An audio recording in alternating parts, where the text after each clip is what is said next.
നരിക്കുനി മാർക്കറ്റിൽ കച്ചവടം ചെയ്യുന്ന ഈ ഒരു കാക്കൻ ആർക്കെങ്കിലും പരിചയമുണ്ടോ?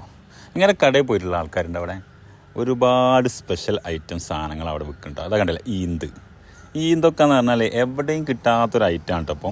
അപ്പോൾ അവിടെ സുലഭമായിട്ട് എപ്പോഴും അതേപോലെ കാച്ചിൽ, കിഴങ്ങ് വർഗ്ഗങ്ങൾ, അതേപോലെ ചേമ്പ്, എന്തൊക്കെയോ നമുക്ക് പേരറിയാത്ത സാധനങ്ങളുണ്ട് കേട്ടോ. അവിടെ പോയിട്ട് അങ്ങനത്തെ എന്താ പറയുക, നമുക്കിപ്പം നാട്ടിൽ സുലഭമായിട്ട് കിട്ടാത്ത കുറേ ഐറ്റംസുകളുണ്ട് കേട്ടോ. കിഴങ്ങ് വർഗ്ഗങ്ങളായാലും അതേപോലെ കൂവപ്പൊടി, ഒരുപാട് ഐറ്റംസ്, അതേപോലെ ഉണക്കൽ, കൂർക്കൽ, പച്ചമാങ്ങ, എപ്പോൾ പോയാലും ഈ സാധനങ്ങളൊക്കെ അവിടെ ഉണ്ടാവും കേട്ടോ. സീസണ് ഉള്ള കാര്യമൊന്നുമില്ല, എപ്പോൾ പോയാലും നിങ്ങൾക്ക് ഇങ്ങനത്തെ സാധനങ്ങളൊക്കെ അവിടെ നിന്ന് വാങ്ങാൻ കിട്ടും കേട്ടോ. സ്പെഷ്യൽ റേറ്റും ആണ് കേട്ടോ, നല്ല പ്രൈസിനാണ് അയാൾ അവിടെ കൊടുക്കുന്നുള്ളത്.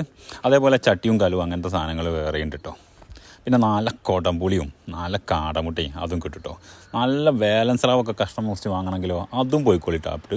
അപ്പോൾ ലൊക്കേഷൻ വരുന്നത് നമ്മളെ മരിക്കുനി ജുമാ മസ്ജിദിൻ്റെ ബിൽക്കുൽ ഓപ്പോസിറ്റാണ് കേട്ടത്. അപ്പോൾ എങ്ങനെ പോയിട്ടൊന്ന് അഭിപ്രായം പറയണേ.